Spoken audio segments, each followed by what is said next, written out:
Voilà, j'essaie. Alors, je suis allé là-haut et je me suis acheté, d'ailleurs si on peut le voir, voilà, une perche à selfie Bluetooth avec trépied, stabilisateur, tout ce que vous voulez. Donc c'est beaucoup mieux, vous voyez. Mais cette fois, j'y suis allé avec la Ford.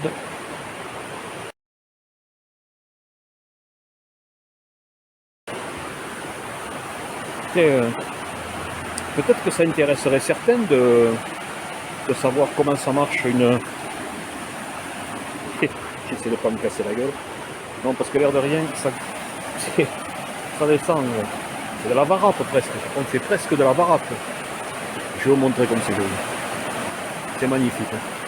Il y a des petits coins comme ça dans les Pyrénées, je vous jure. Vous voyez, à part que, vous voyez là, il y en a qui ont fait caca et qui ont tout laissé, y compris les couches. Ah, les gens sont propres, ça fait toujours plaisir. Ah, je ne m'étais pas approché la dernière fois à moto, ben là je vais jusqu'au bord de l'eau. D'ailleurs, ce que je vais faire, excusez-moi de remonter un petit peu en arrière, mais vous voyez, je pars avec les clés de la voiture, mais elle est ouverte pour aérer. Donc, on va la fermer à distance. Et voilà, et vous voyez, les vitres remontent, hop, hop, et elle se verrouille, l'alarme s'enclenche. Et l'anti-soulèvement. Oui, donc en fait, c'est une Ford Puma, modèle 2021. Ouais, j'ai cassé la tirelire, hein. J'ai cassé l'écureuil. Et ben oui, vous savez, prime de licenciement, prime de départ en retraite, etc. Et j'avais dit au moins, une fois arrivé à un âge quasi canonique, c'est-à-dire quand on vous dit c'est bon, vous pouvez arrêter de travailler, restez chez vous, braves gens, on va vous payer, ça s'appelle la retraite. Et donc j'ai cassé la tirelire et je me suis acheté une Ford Puma Titanium X DCT7, c'est-à-dire avec une boîte de vitesse robotisée Getrag à 7 rapports. Et avec, eh bien, écoutez, j'ai profité à ce moment-là des aides de l'État. Vous voyez, c'est bien des fois de ne pas être imposable. Les aides de l'État, comment dirais-je, les cadeaux de clients fidèles à la concession Ford, la remise exceptionnelle sur le nouveau modèle, une autre remise parce que je prenais, en fait, elle arrivait, comme vous avez vu, gris lunar métal. Ah ouais, c'est pas ça que je voulais. Bon, je voulais dire franchement, je la voulais comme ça. Ça c'est bien, c'est pas trop salissant, on n'est pas esclave, parce que j'ai eu des noirs, noirs, bleu marine et tout comme ça, vert foncé, le 4x4 américain, un enfer, tout le temps sale. Et on va aller, je vous fais 2005 de remise en plus, bon on part. Donc finalement j'ai gagné, que je dise pas de bêtises, j'ai gagné pas loin de 8000 balles de cadeau client. Donc ben, je l'ai payé au prix d'un modèle, quasiment au prix d'un modèle de base, avec les farcis d'options. Et donc, si jamais ça vous intéresse, eh bien, je vous ferai une petite vidéo aussi, comme je le fais pour la DB350, pour la CD500, des choses comme ça. Donc il suffit de me le dire, et je vous en parlerai, elle est quand même sympa. Donc je vais vous faire quelques images là de l'intérieur, le tour, machin, pour juste comment mettre de côté. Vous étonnez pas, parce que quand vous me regarderez, vous direz mais il va le mettre de côté. Oui, quand je sortirai la vidéo, évidemment, je serai en train de vous dire aujourd'hui que je vais mettre les images de côté pour la vidéo. Donc voilà. Donc ben, en fait je vais faire une pause pour mes commandes. Oui, je regarde en fait, quand je me regarde dans l'écran, la caméra, elle est là. Donc quand je regarde l'écran en face, ce que je fais, je regarde au loin. Donc en fait, il faut que je regarde la caméra comme ça. Bon, vous m'en voudrez pas, c'est bon. Vous me voyez de toute façon. Donc je vais faire quelques images de l'intérieur, etc. Et je vais voir si je vais essayer de faire de jolies images sur des jolies routes pour vous montrer un petit peu comment ça marche une Ford Puma Titanium DCT. Et je vous assure que pour monter le col, bon, autant j'ai 29 chevaux avec l'XADV, enfin l'ADV, pardon, 350. Autant là, il y en a 125. Ish. On ne va pas rentrer dans les détails. Voilà, c'est qu'à 1000 km, elle est repassée à l'atelier, ils ont injecté des choses dedans, mais elle va bien. Elle va bien. En plus, avec sa boîte courte, là, les 4 premiers rapports, on grimpe aux arbres. Arrivé à la boîte 7, c'est bien. Une 7e longue pour l'autoroute. Donc, par exemple, à 110, je suis à pas tout à fait 2000 tours, comme un diesel. Et par contre, 1, 2, 3, 4, là, la première est très courte pour aller dans les chemins, puisqu'il y a des modes tout-terrain, mode sport, mode éco, mode confort, mode tout ce que vous voulez, neige, glace, machin. Et là, j'ai même pas mis le mode sport pour monter. En mode normal, en mode route, ça suffit. Mais on fait des déboîtages là pour doubler. Je vous garantis que ce petit 3 cylindres turbo, il est étonnant. Je vais être honnête, comme d'habitude, pas de langue de bois. J'ai largement critiqué ces 3 cylindres à l'époque où ils sont arrivés. Ça ne me disait rien, évidemment. Je roulais avec un Ford Explorer V6 4 litres 213 chevaux. Ouais, vous pensez bien que 3 cylindres d'un litre, ouais, ça va, c'est bon pour les motos. Et le copain m'a dit viens l'essayer, passe à la concession, je te le ferai essayer, tu vas être surpris. Prends celle, je te ferai essayer la DCT, la boîte robotisée, là tu vas voir. La vache. Il faut savoir que ce petit Ford Puma, là, ce petit moteur là, je me souviens plus des valeurs de couple, je vous les mettrai en dessous de la vidéo. Mais enfin, le couple maxi est déjà atteint à 1800 tours. Mais comme un diesel, comme c'est-à-dire qu'il y a un turbo à assistance électrique. À partir de 1500 tours, il se met à souffler. Dès que vous accélérez, on l'entend, il souffle. Donc à 2000 tours, il souffle à fond. Et la courbe de puissance va jusqu'à 5800 tours. Donc ça, c'est plein de 2000 à 6000 tours, on va dire. Donc là, pour monter, j'avais pas besoin du mode sport qui l'a fait gueuler à 7000 tours. La zone rouge est à 7000. Là, on montait entre 3005 et 5500 tours. Là, et ça pédale, c'est étonnant. Donc je suis allé essayer ça, je suis revenu, mais dit alors, franchement étonnant. J'ai un gros 4 litres V6, et moins coupleux, enfin on ressent moins le couple. Toujours pareil, on en a parlé déjà, c'est entre le pot d'échappement Arrow sur la DV350 et le pot d'origine.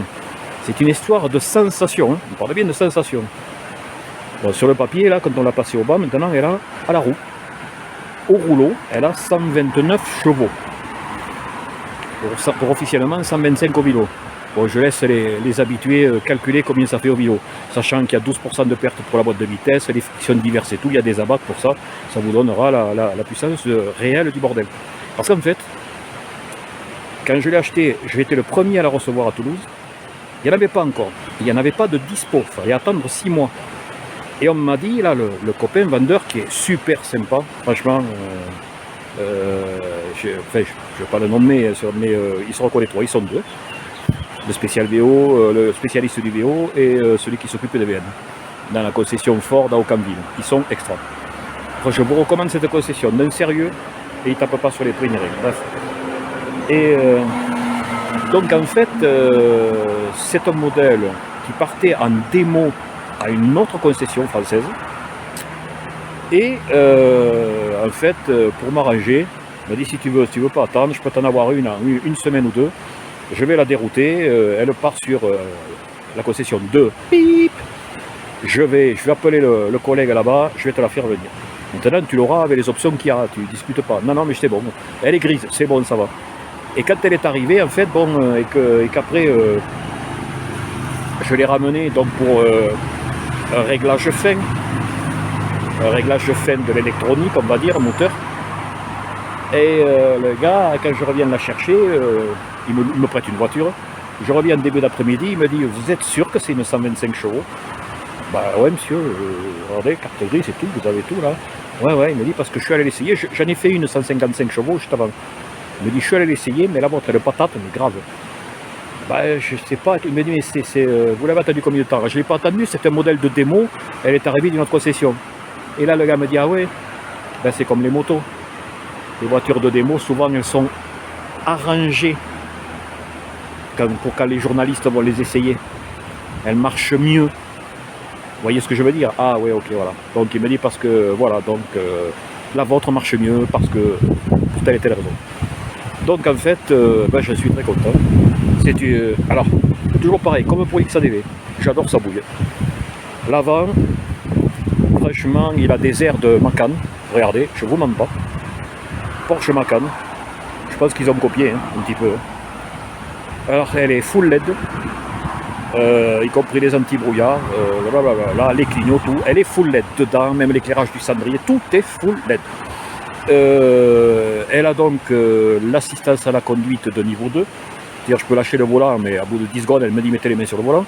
Mais elle conduit toute seule, elle suit la route, etc. Vous avez là-haut, je ne sais pas si on va bien le voir, ici, allez on va mettre un peu de zoom. Là, vous avez ici, là, je vais arriver à mettre le doigt devant, voilà.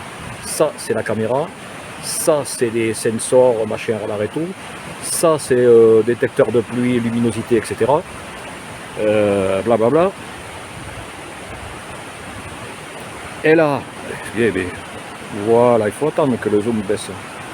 Elle a bien entendu les rétroviseurs électriques rabattables et des givrants. Et je l'ouvre, hop. Et les rétros sont des givrants. Les vitres arrière sont surteintées. Voilà. Là on le voit un petit peu mieux. Oui. Les feux LED derrière magnifiques. Donc les vitres surteintées. Pare-brise thermique. Vous voyez, devant, la signature LED vient de s'éteindre, mais vous l'aurez vu. Je vais vous montrer un petit peu l'intérieur, mais c'est un peu le bordel, puisque bien entendu j'ai fait quelques achats et que je vous montre déjà l'arrière. Pardon, on va faire comme ça. Oui, c'est le modèle américain, enfin, c'est la mode américaine, à savoir que quand vous actionnez la clé de contact, ça n'ouvre que la porte conducteur. C'est-à-dire quand vous descendez de la voiture pour aller faire le plein à la station ou autre, on ne peut pas ouvrir de l'autre côté, vous piquez le bouton et tout ça, vous voyez. Non, on ne peut pas. Donc il faut déverrouiller ici. Donc voilà. L'arrière, l'intérieur, tissu jean, sur piqûre, assez sympa. Ça peut être réglable en hauteur, etc. Banquette 2 tiers en tiers. Bon, le finition, porte, tout ça, c'est assez simple, c'est du plastique, il faut pas rêver. Vous avez un peu de jean là, mais à l'arrière, c'est pas extraordinaire. Hein. Voilà. Hop. Éclairage dans les plafonniers LED, devant, derrière, partout. À l'avant, classique, hein, une console sur laquelle vous avez toutes les commandes, y compris les réglages des rétroviseurs. Et puis après, ici, les commandes d'éclairage. Donc, comme vous pouvez le voir, elle a l'éclairage de l'image des feux automatique. Vous pouvez ici régler l'intensité de l'éclairage intérieur. Elle a les anti-brouillards avant, les feux de brouillard arrière, la détection, le réglage ici de la hauteur du faisceau de phare, électrique bien sûr. Ici, ceci, pardon, ça là. Ici, vous actionnez l'assistance à la conduite de niveau 2. Le tableau de bord, alors sur celle-ci, le tableau de bord n'est pas 3D. C'est le tableau de bord sport. Je vous montre. Voilà. Voyez, le tableau de bord est sport. Vous avez au milieu ici un affichage en... c'est quoi ça? C'est du 4 pouces. 4 pouces et quelques. Voilà, hop. On va la mettre en route. Voilà, un contact, une position de contact de plus. Oui, merci madame. Là, je suis assis dans le fauteuil, mais j'ai pas la ceinture. Oui, oui, voilà. Donc, vous voyez en plus la consommation ici. En montant et en descendant, j'ai mis le mode sport pour avoir plus de frein moteur. En montant et descendant, on est à 7 litres 400. Ah, tiens, des fois le focus il me fait défaut, voilà. 7 litres 400. Je marche pas, elle marche avec du jus de betterave. Elle est réglée pour ça. Donc à 74 centimes le litre. Donc 7 litres 4 en s'amusant. Je suis monté beaucoup plus fort qu'avec le scoot. En s'amusant 7 litres 4, ça fait 7,4 fois 74 centimes. Si, alors avec j'ai un copain qui me disait oui mais moi avec le diesel je reste à 6 litres. Et oui mais toi tu fais 6 fois 2 euros, 6 fois 2, 12. Moi je fais 7 fois 7, 7 fois 7, 49, 4,90 €. Un peu plus puisque c'est 74 centimes. Donc j'avais calculé, allez, pas tout à fait à 6 euros. Donc voilà, 12 € en diesel pour une consommation d'1,5 litre inférieure. Enfin bref, ceux qui savent, les autres m'expliqueront sans doute que j'ai rien compris. Mais vous inquiétez pas, je roule à l'éthanol depuis 2003. J'y ai passé une dizaine ou une douzaine de voitures. Donc voilà, et donc celle qui a fait le plus de bornes, je l'ai vendue à 198 500 km. C'était une Peugeot 406, 1800 16S. J'ai jamais eu de problème. Je peux vous dire que quand j'allais en Italie, oui, on ne va pas rentrer dans le débat. Elle boit de l'éthanol. J'y mets systématiquement une dose de C99, additif carburant pour éthanol et lubrification de haut de cylindre super lubrifiant. J'ai remarqué une baisse de la consommation d'environ un demi-litre sur le parcours standard. Là, par exemple, je serais normalement à 8 litres 1. Vous voyez, je suis à 7,4. Donc, et en mode éco, en petit trajet suburbain, périurbain, autour de Toulouse, maximum 50 km pour aller voir le concessionnaire Honda, je tourne à 6 litres 2, 6 litres 3. En mode éco, je dis bien mode éco, conduite souple, limiteur à 5 km/h au-dessus des limitations de vitesse, donc 85, ça fait 82 au GPS. Le compteur est très juste, il vole 3 km/h jusqu'à 110 et au-delà il en vole 4, pas plus. Après, que dire le contact, parce que c'est pas bon de rester le contact allumé. Voilà. Ensuite, quoi d'autre? Oh, ben il y a le GPS intégré. Vous voyez? Il n'y a pas de problème. Bien entendu, Android Auto. Ça, on va pas regarder. En audio, vous avez aussi les radios, voilà, les radios numériques, l'AFM aussi, etc., etc. Bon, c'est pas mal d'origine, il y a les radios numériques, la petite antenne satellite derrière. Quoi d'autre? Vous voyez, etc. Alors, il y a des... Ici, en montagne, il n'y en a pas beaucoup, les stations FM. Source, DAB. On va les mettre en route, on l'allume.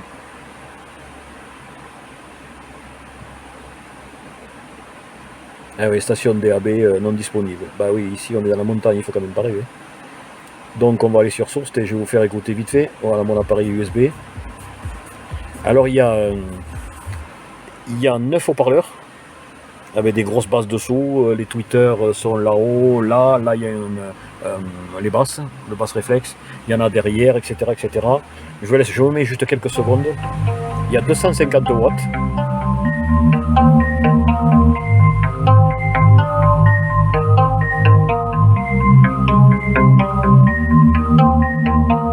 J'adore ce morceau.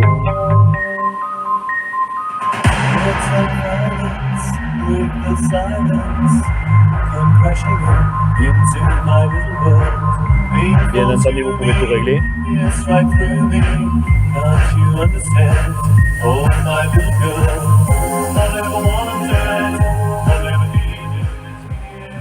Bon, on va l'arrêter pour pas que YouTube me dise que, vous savez, il y a les droits d'auteur, tout ça et tout, donc il faut limiter.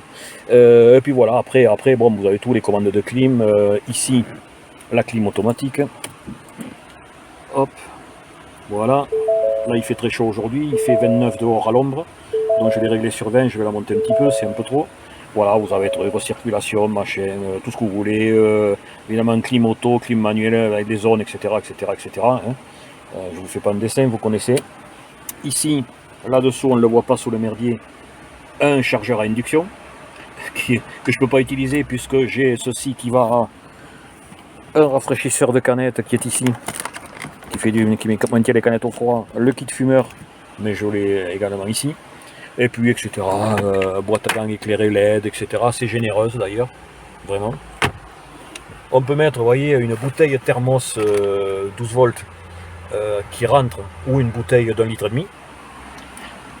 Franchement, alors oui, miroir de courtoisie des deux côtés, côté conducteur et éclairé aussi. Regardez. Vous voyez, conducteur et passager, et surtout passager et conducteur. Ici, bien sûr, voilà, on l'éteint. Alors ici, oui, certains me diront, oh, qu'est-ce qu'il a, ton truc, il est malade. Non, il n'est pas malade. Parce que vous voyez, le petit trou qu'il y a là, c'est un cache ambré que j'ai fabriqué. Et le petit trou qu'il y a là, eh bien, la nuit, quand je roule, il éclaire sans. Il fait un petit halo rond ici, là. Donc je peux rouler avec, j'éteins celui-ci, si j'y arrive, hein. Je ne vais pas y arriver, décidément. Oui, il faut qu'il y ait le contact, il faut rouler. Bon, bref, j'éteins celui de gauche, je ne laisse que celui-là allumé. Bon, après, bon, les fauteuils, fauteuils sport, on est assez bien maintenu, finition jean, etc. Les contreportes, finition jean et sur piqûre, moussé. Le tableau de bord est moussé sur celle-là, partout. Ici, imitation en carbone. Non, c'est bien fait quand même, c'est joli. Hein, vernis, etc. Vous voyez, partout. Là, la petite casquette en alu brossé. Des reprises en alu brossé partout, comme à l'extérieur de la carrosserie. Et bien entendu, la fameuse boîte DCT, boîte Getrag allemande, qui, franchement, c'est une merveille.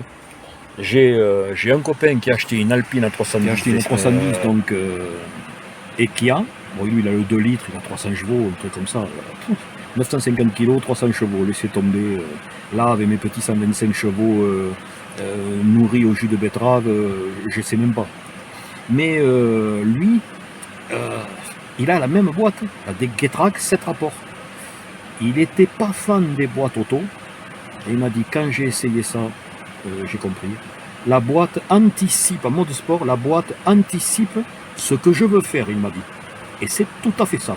Vous arrivez dans un virage, vous léchez les freins, waouh, ça descend, elle rentre une vitesse, ça fait un creux supplémentaire, vous appuyez plus fort sur les freins, waouh, elle rentre une, deux. Quand vous arrivez dans un rond-point où vous freinez, vous conduisez un peu nerveusement, vous vous amusez, vous tapez dans les freins, elle va rentrer les rapports deux par deux, c'est bah, vous vous retrouvez en seconde dans le rond-point, c'est un régal. Il n'y a pas de mot, c'est un vrai régal. Cette boîte, c'est un régal. Donc voilà, je vous ai fait un petit peu le tour du propriétaire. Bien entendu, vous aurez remarqué que ici, eh bien, il y a un monsieur qui surveille la route et qui nous dit s'il y a des dangers imminents ou des zones de ralentissement, etc.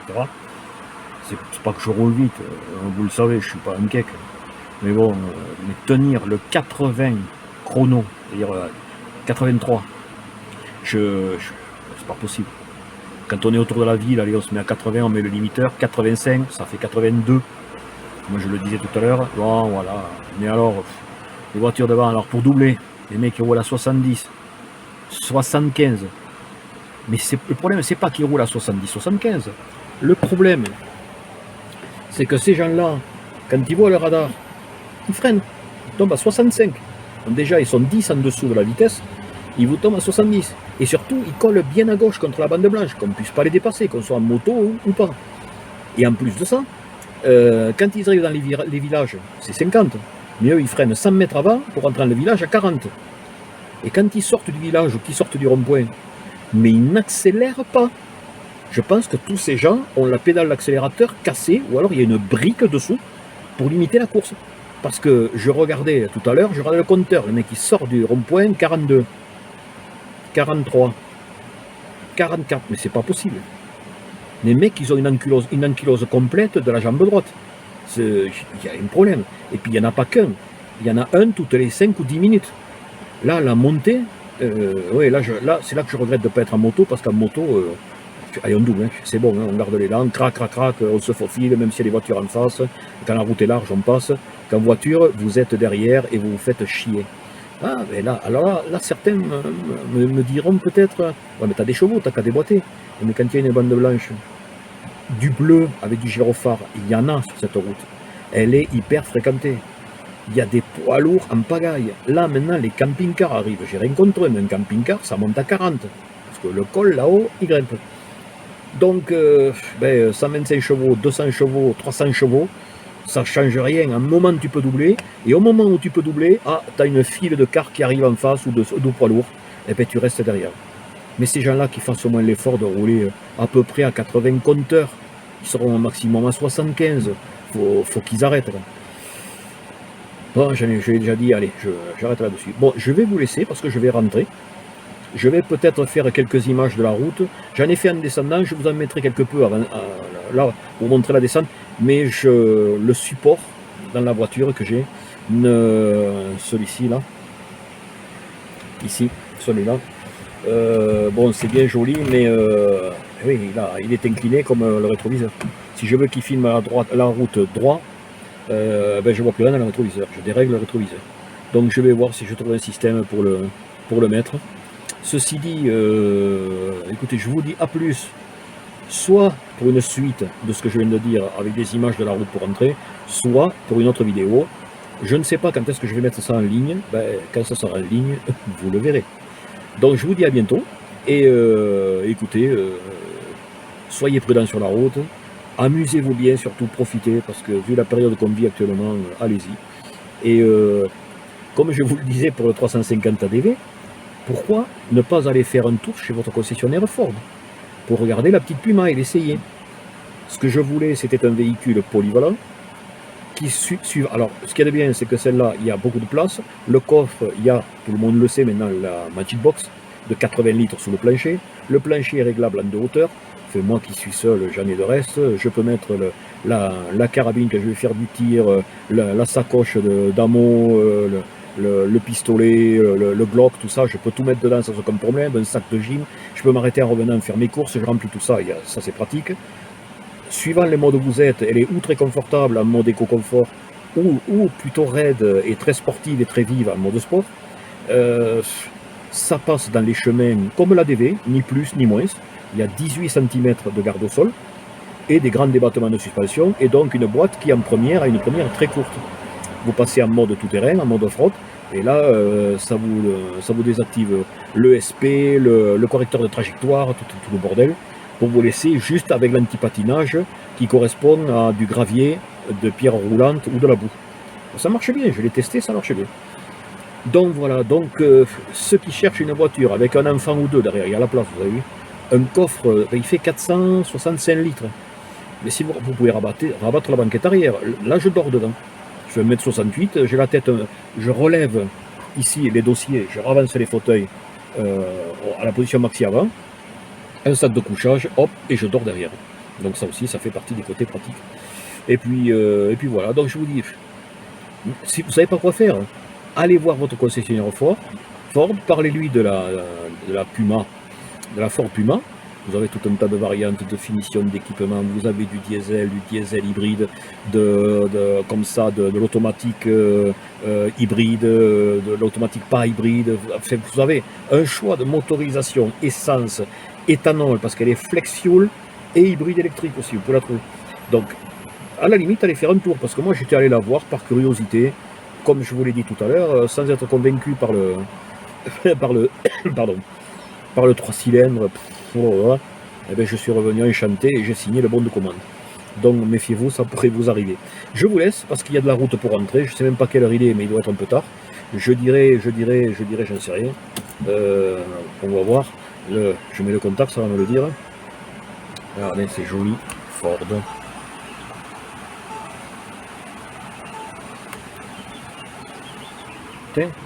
J'ai touché le bouton tout à l'heure. Elle me dit que le système de détresse a une anomalie. Vous voyez ça, il faut pas y toucher. Hein. Il faut pas toucher au truc. Bon, c'est pas grave. Donc j'attends que ça me le dise. Il est 16h11. Oui, ben, je vais y aller. Voilà. Donc, je vous dis à très bientôt. Et peut-être que je vais mettre des images derrière une suite. Et puis, écoutez, à la prochaine. Amusez-vous bien. Ciao.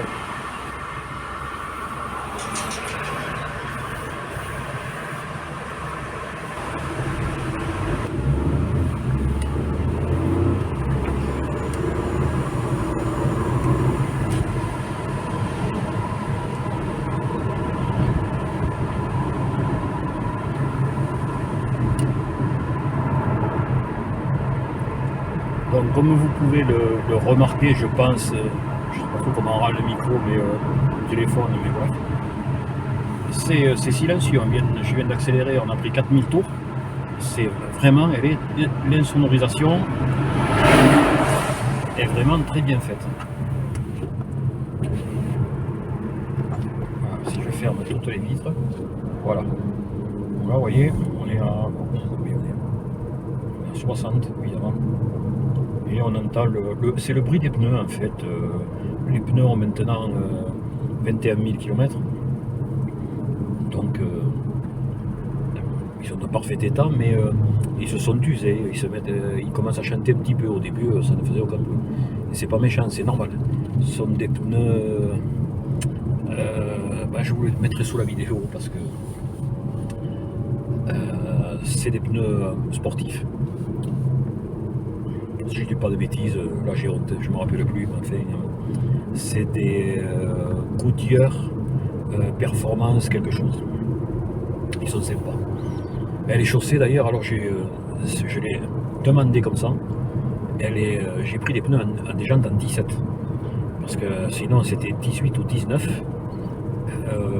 En 19, chaussée en 45, ça tape, c'est déjà ferme d'origine. Donc j'ai pris des roues en 17 avec des pneus en 55, 215, 55, 17. Ce qui me permet d'avoir des pneus qui travaillent au confort, qui participent au confort. Et en tout terrain, je ne dis pas, allez faire du tout chemin là, dans les caillasses, les chemins avec des caillasses à fleurade, vous savez, pointus et tout, avec des pneus en 45, vous avez quand même de bonnes chances de crever. Alors que là, avec les 55, c'est les semi-ballons, ça limite un peu les risques. Et j'ai préféré ça et je ne suis pas déçu. Sans compter le prix des pneus. Ah oui, parce que du 215, 45, 19, en pneus de qualité, ça tape. Là, quand vous changez les pneus, vous dites non, mais je ne veux pas changer les jantes avec, je veux que les pneus. Mais c'est le prix des pneus, monsieur. Donc là, en 17, ça reste relativement raisonnable.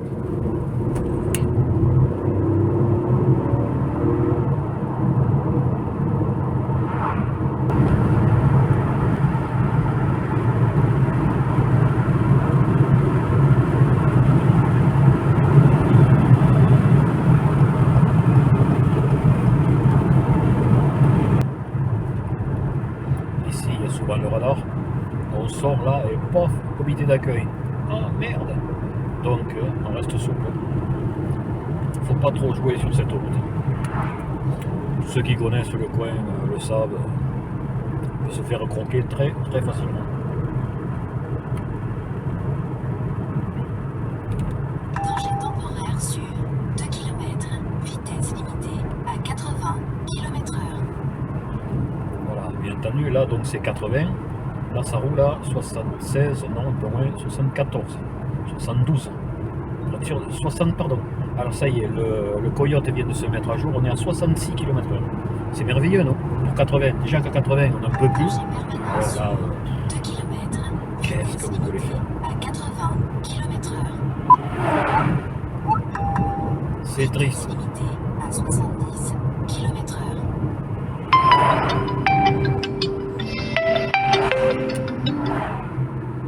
Vous inquiétez pas, je m'étais mis une alerte à la fin du temps de parking auquel j'avais droit en Andorre. Donc voilà, ils viennent de me rappeler qu'il faut que je quitte l'Andorre. Bon, mais c'est bon, ça c'est fait. Ralentissement à 2 km. Ah bah oui, il y a des travaux maintenant, tiens. Ça faisait longtemps. Je vous cache pas, là dans la descente, il y en avait un paquet aussi. C'est normal, il fait beau, bon, ils refont les routes et tout. Ça me pose pas de problème. Je suis content qu'ils refassent les routes.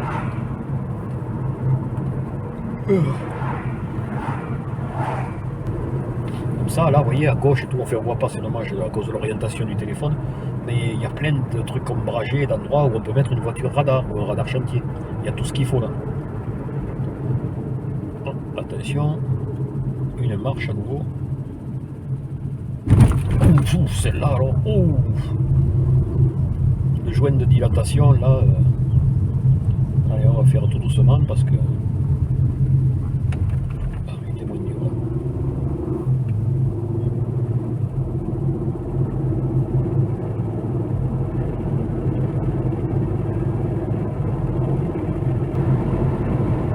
Regardez ça, j'adore ces coins-là, quand on est au fond de la vallée, regardez sur ce ciel bleu là, le piton qui se détache.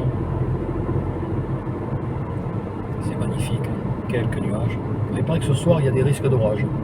Bon, c'est pas étonnant, il fait très chaud, là il fait 31. Et là où il faisait 21 en Andorre, ici il fait là, vous voyez, 31 en Baligol. On sent bien la différence.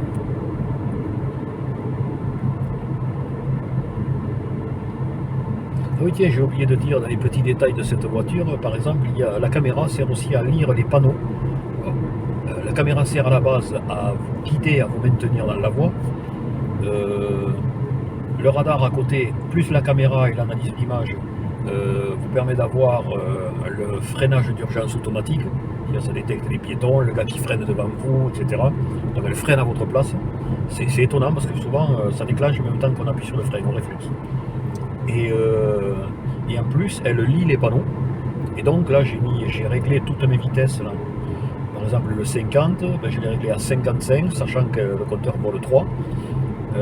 Le 80, j'ai réglé à 85. Donc elle lit le panneau et elle vous empêche de dépasser la vitesse inscrite sur le panneau sur la portion de route où vous êtes, majorée de l'écart de compensation que vous avez programmé. Dans mon cas, plus 5 pour chaque limitation.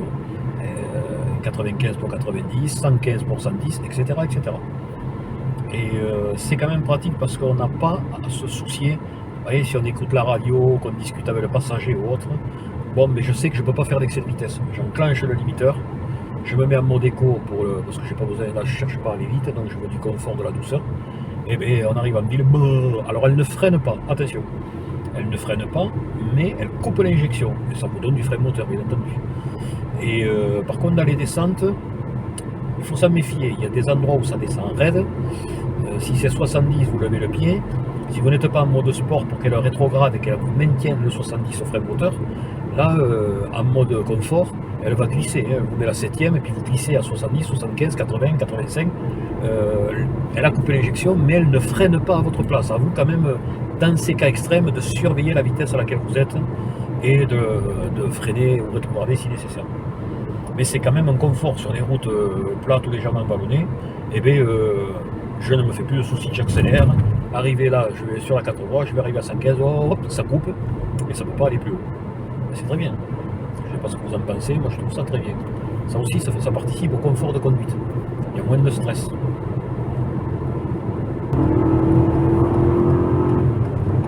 Là, je suis en mode éco, vous voyez, donc j'ai appuyé franchement, elle a détecté que je voulais dépasser.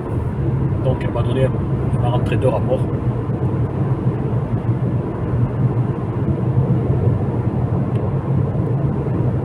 Oui, j'ai eu la flemme de repasser, de changer de mode, c'est bon. Elle a aussi ça, vous appuyez, elle réfléchit un peu, hop, elle accélère le mouvement. Ah mais il reste appuyé le monsieur. Ah bon ok, on rentre 2 rapports, on donne les chevaux. Et après hop, ça remet en mode éco dès que vous relevez le pied.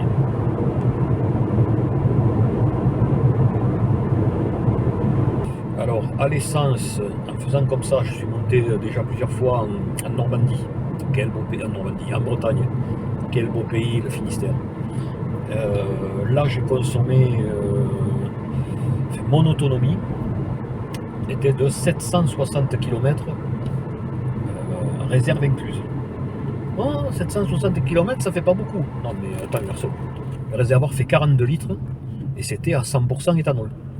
100% jus de betterave. La conso est supérieure, elle s'accroît de 20 à 25% la conso. Tout le monde sait ça. Et si vous ne saviez pas, ben je vous l'apprends. Et donc là, à ce régime-là, avec un plein de 42 litres, j'ai 760 km d'autonomie à 120 stabilisé, 120 vrai, chrono. Et à l'essence, j'ai plus de 980 km. Donc voilà, c'est pour vous dire que ça consomme peu. 42 litres, c'est pas gros comme un réservoir. Bah, il y a l'hybridation, tout ça qui joue, mais sur l'autoroute, ça joue pas du tout. Hein. Si au départ, au péage. Sur 2 km, vitesse encore limitée à 50 km/h. Ben, encore un radar. Il y en avait un il y a 7 ou 8 km. Je vous dis qu'ici c'est farci le radar. Mais c'est pour notre bien, c'est pour nous sauver. Ça, faut pas l'oublier. Tous ces radars qui valent un pognon de dingue, qu'on paie avec nos impôts, c'est pour qu'on puisse payer encore des taxes et des amendes. C'est vous financer l'appareil qui va vous vider les poches. C'est pas beau quand même, c'est un beau système. Là franchement, il n'y a rien à dire, tout est parfait. Et ne me dites pas que je suis mauvaise langue. Je suis juste incroyablement réaliste. Et voilà, ils sont là. Ah, cette fois, qu'est-ce qu'ils ont? Une Laguna Break. Laguna Break, ouais, c'est ça. Ah, ça y va. Et pourtant, on n'est pas un jour férié, on est un jour de semaine. Franchement. Donc, c'était la volante en montant, le contrôle de douane là-haut, le contrôle de vitesse en descendant après la douane, le contrôle de douane avant, le contrôle de vitesse, deuxième contrôle de vitesse peu avant l'endroit où je me suis arrêté pour faire la pause, un autre contrôle de vitesse il y a une dizaine de kilomètres, celui-là maintenant, on est à 5-6 radars quoi. Plus les radars fixes bien sûr, qui eux sont toujours là, et il y en a aussi. Hein. Ah,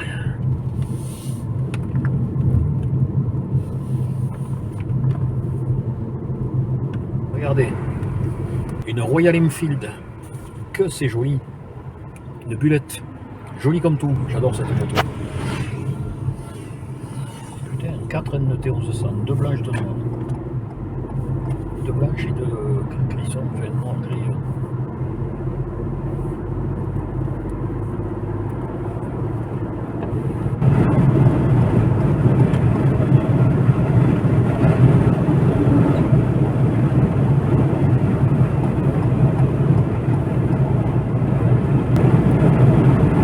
Tiens, petit détail que j'ai oublié encore dans les petits accessoires, les équipements de cette voiture. Parce que je viens de m'en servir à l'instant, le fauteuil est réglable en hauteur, en inclinaison bien sûr, en dossier, et il est massant électrique. Vous voyez là, je l'ai mis en route et tout, je l'ai remonté un petit peu, puisque là on roule pépère. J'ai épaissé le volant qui est réglable dans tous les sens, profondeur et hauteur, et je me suis mis le siège massant. Mais c'est très bien. Quand on est vieux, c'est très bien. Ah, un vrai régal.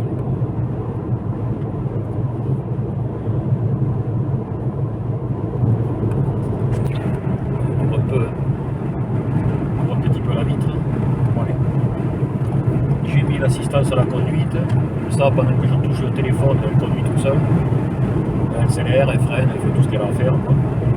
Désolé pour le bruit de fenêtre, on va essayer de le réduire, voilà. Donc là on est à, j'ai monté le limiteur, on est à 117 km/h compteur.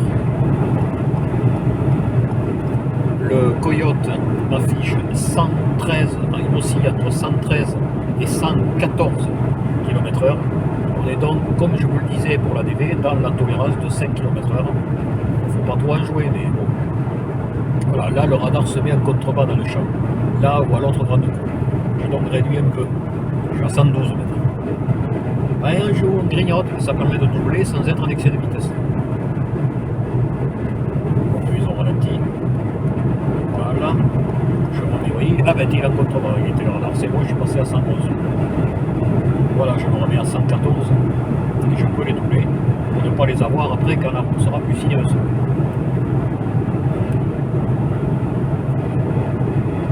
Vous voyez, à part le bruit de la fenêtre, le moteur est relativement silencieux. Pour une petite cylindrée comme ça.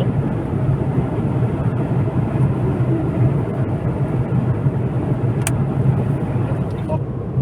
Et voilà. La ventilation est au premier tir de puissance. La température à bord de cet appareil est de 22 degrés Celsius. Notre altitude actuellement se rapproche des 400 mètres. Nous étions à 2050 mètres tout à l'heure. Nous arrivons maintenant au milieu du département de l'Ariège. Nous allons dépasser Tarascon. Et nous allons... Ah ben vous voyez, encore un radar. Ça faisait un petit moment quand même, hein. Ça faisait bien 10 minutes qu'on n'avait pas eu de radar. C'est phénoménal ça. Donc on s'approche d'un radar et la vitesse est limitée à 80 km/h au bout là. Donc on va rester souple sur les pattes arrière. Voilà. On laisse faire le frein moteur. Vitesse limitée à 80 km/h. Hop. Tout le monde ralentit devant, ils ont bien raison. Oui, je sais. Voilà. Hop. bah oui, on freine. Vous voyez, je vous l'avais dit, c'est 80 là. Tout le monde a freiné, on est à 60. Il faut faire attention, hein, parce que... Mais les gens ne se renseignent pas, ne cherchent pas l'info pour rien, que ce soit pour les vaccins, que ce soit pour la guerre en Ukraine. Là, c'est pas difficile. Vous avez une tolérance de 5 km/h jusqu'à 100 km/h, et au-delà, c'est 5%. C'est quand même pas difficile. Je veux dire, il n'y a pas besoin de sortir de Saint-Cyr pour savoir que quand c'est limité à 80, ben vous pouvez rouler à 85. 80 plus 5 km/h de tolérance, eh ben c'est pas difficile, ça fait 85 et ainsi de suite. Mais non, là, oh mon Dieu.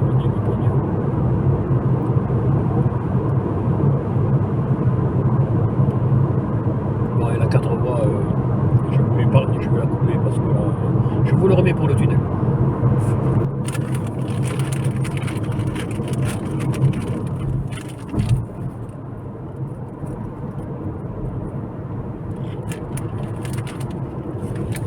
Ne vous inquiétez pas pour ce bruit. En fait, je mange des Monster Belin ou ketchup. Oui, oh, j'ai plein de défauts. Regardez comme il est joli ce tunnel, très bien éclairé. Arrêtement impeccable. C'est bien en moto quand on passe là en été, parce qu'il fait frais tout d'un coup. Et dehors il fait 31. On va voir, je ne sais pas si le thermomètre aura le temps de réagir à la baisse de température. 30, il a perdu 1 degré. Et donc en été, il fait au moins 5 degrés de moins que dehors. C'est très agréable quand on suffoque dans le blouson. Et en hiver, c'est bien parce que dehors, il fait quelques degrés au-dessus de zéro. Vous rentrez dans le tunnel et là, il fait entre 10 et 15 degrés. C'est super bien. De là à penser qu'au lieu de vivre en ville dans du béton et de devoir mettre la clim pour pas étouffer, est-ce qu'il ne faudrait pas creuser sa grotte et vivre sous terre? Parce qu'on le sait, à partir de 3 mètres de fond, la température est régulée. Elle est tout le temps au-dessus de 10 degrés. Donc, ouais, il faut creuser à 3 mètres en dessous. C'est un peu le principe des pompes à chaleur, dans le serpentin à l'extérieur qui est enterré va récupérer en hiver les quelques degrés, disons 7 à 10 degrés au-dessus de la température ambiante, pour limiter la consommation d'électricité, de gaz ou autre qui demande pour remonter. Donc il vaut mieux remonter de 10 degrés à 20 degrés dans la maison que de remonter, pomper de l'air à 0 degré pour le chauffer avec. Vous avez compris le principe. Et en été c'est pareil, parce que un chauffage par le sol, une pompe à chaleur, eh bien, ça vous fait clim en été, puisque dehors quand il fait 30 et plus, le sol est toujours entre 7 et 13-14 degrés. Il est frais. Donc là, mais vous soufflez de l'air, déjà même sans utiliser de compresseur, vous soufflez de l'air à, on va dire, maximum 13-14 degrés dans votre maison, où vous avez pas loin de 30. Donc ça c'est très bien. Vous voyez, on parle de tout. La moto et YouTube, ça amène à tout. Ça amène même à discuter, à parler des pompes à chaleur.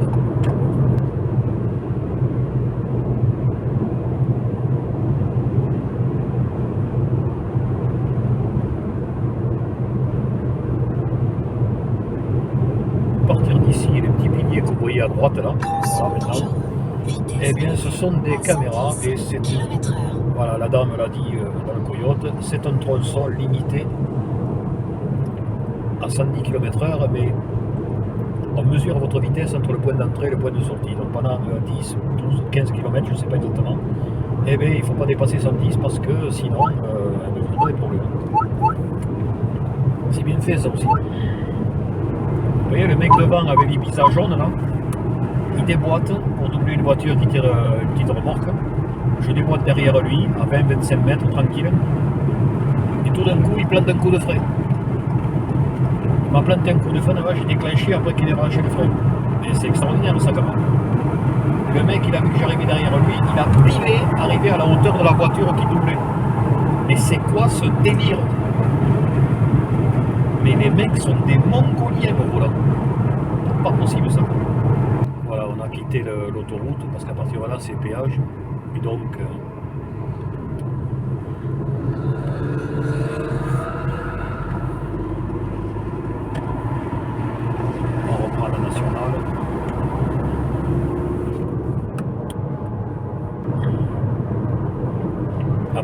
s'il faut, je sais pas. Ou alors, moi j'ai des copains qui m'ont dit que je ne cochais pas la bonne case. Parce qu'en tant que retraité, je devrais d'abord me déplacer en camping-car et je devrais faire chier tout le monde en roulant à 65-70. Manque de bol, on est quelques copains là à avoir tous quelque chose qui est un âge qui est largement au-delà du 60. On est tous retraités. Et Danger temporaire en fait, sur 2 km. je trouve qu'on se traîne pas trop la teub. 80 km/h. Il y a encore un radar. Hein. Ah non, mais celui qui veut voir beaucoup de radars, il fait la route Toulouse-Andorre et retour. Il va pas être déçu. Hein. Là, il y en a. Vitesse limitée à 70 km/h. Oui, madame, je vous remercie. C'est bien.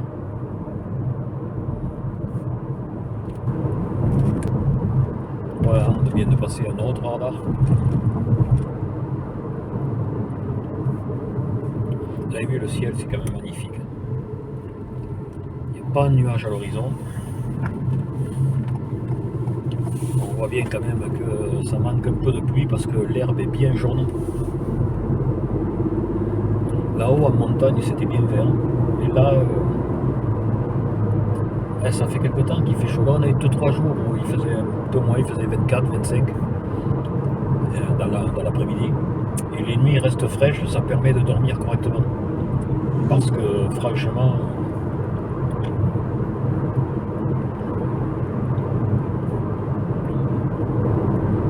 l'impression de vitesse est supérieure dans la caméra que dans la réalité. Dans la réalité, parce que comme on voit à 300, enfin à 180 degrés, je vous assure que, enfin, vous le savez sans doute, mais là sur ces longues lignes droites, le paysage il passe comme ça. Voilà. Je suis les éléments du bord de barre, vous voyez. On a l'impression qu'on peut descendre et marcher à côté de la voiture. Voilà, ça c'est le deuxième effet qui se coule du 80 km/h stupide. Voilà. Là, nous venons de dépasser, la caméra ne voulait pas démarrer, j'étais en position photo, c'était bien la veille.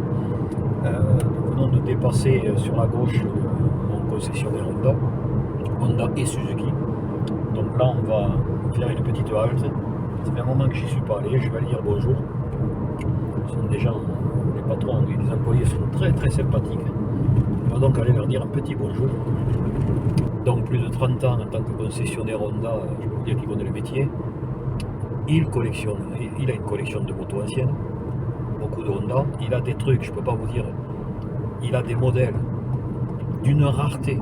Il en a une qui doit me faire voir que je n'ai jamais vue. J'en ai vu dans les revues, on en voit quelques-unes, on voit quelques vidéos sur YouTube des Anglais qui en ont eu, ça a été distribué chez eux ce modèle pendant un certain temps. En France, il y en a eu, mais c'est pas difficile. Je vous donne un indice. Ce modèle Honda, dans les années 80 ou 90, je ne sais plus, a été distribué exactement à 30 exemplaires. 30. Eh bien, un de ces exemplaires est ici. Il est là, l'exemplaire. Vous avez entendu le chasseur? Ça c'est le chasseur. Oui, parce qu'il y a la base de Francazal, il y a les militaires pas loin. Et ça y va. Là ça dépote grave. Voilà, ben on est arrivé. Moi je vous dis à bientôt pour de nouvelles aventures. Ah oui, le start and stop, c'est vous détachez la ceinture, le moteur démarre. Si vous êtes en position parc. Pour assurer la clim et tout ça, puisque la clim est programmée. Donc nous voici arrivés chez Doumenc Moto, à Saverdun, dans l'Ariège, département 09, que je vous recommande encore une fois. Excellent service. Des gens à votre écoute, des mécaniciens extrêmement compétents. J'ai même dîné avec l'un d'entre eux. Je vous garantis qu'ici, il y a du service, il y a du sourire, il y a de l'accueil. Franchement, je sais bien que ça doit surprendre les Parisiens, peut-être qu'ils ne sont pas habitués à ça, mais venez ici, quoi. Puis là, c'est sûr, je vais arriver, on va m'offrir le petit café. Alors que je ne vais rien acheter. Mais on va m'offrir un petit café et puis on va papoter. Ça, c'est génial. Je vous laisse. Encore une fois, soyez prudents sur la route. J'espère que cette vidéo vous aura plu comme les autres. Là, c'était pas de la moto, mais c'était quand même de la conduite. Donc, Ford Puma Titanium X modèle 2021 type DCT7 avec le pack confort, le pack ceci, le pack cela. Elle en a des packs de bière et des packs d'eau minérale. Et je vous dis à bientôt. Écoutez, je ne sais pas quand est-ce que je vais mettre cette vidéo en ligne, le temps de la monter, il y a beaucoup de rush. Je vais essayer de ne pas en faire 3 heures. Et écoutez, je vous dis à très bientôt. Si ça vous plaît, mettez un pouce bleu. Ah oui, je vous le montrerai quand même avant. J'ai un petit truc sur ma voiture qui rappelle que j'aime la moto. Allez, je vous dis ciao à tous et à très bientôt.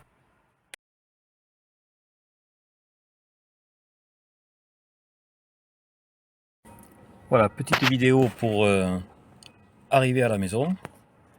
Ah, le focus, voilà, l'autofocus, le voilà. Donc c'était juste pour vous faire voir la conso en roulant aux limitations de vitesse plus 10 et en n'hésitant pas à accélérer pour doubler. La conso en alternant le mode route et le mode éco s'établit à 6 litres 8 au 100 sur le retour. Donc vous voyez, j'ai parcouru 273 km. Il me reste 514 km d'autonomie. Donc on a 700, grosso modo 700, au moins 750 km d'autonomie. Là on est à plus de 780.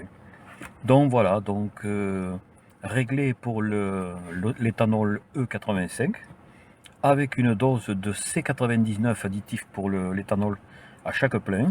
La consommation moyenne à un rythme tout à fait correct est donc de 6 litres 8 au 100 par une moyenne de 31 degrés.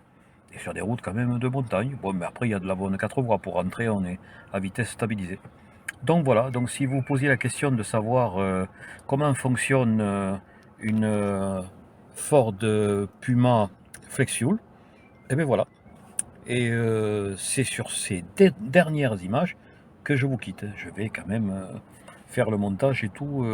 Je vais essayer de faire court parce qu'il y en a beaucoup. Là, j'ai au moins 3 ou 4 heures de vidéo. On va couper. On va couper dedans et on va faire un truc sympa.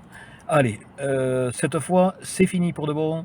À très bientôt pour des nouvelles aventures, voitures, motos. Ou peut-être qu'un de ces jours, je vous parlerai aussi de notre hobby que j'ai et qui concerne les armes à air comprimé, carabine, pistolet. Je verrai, peut-être je ferai un truc dessus. Il y a plein de gens qui en parlent très bien, hein, qui font des essais, tout ça, c'est vraiment très très bien.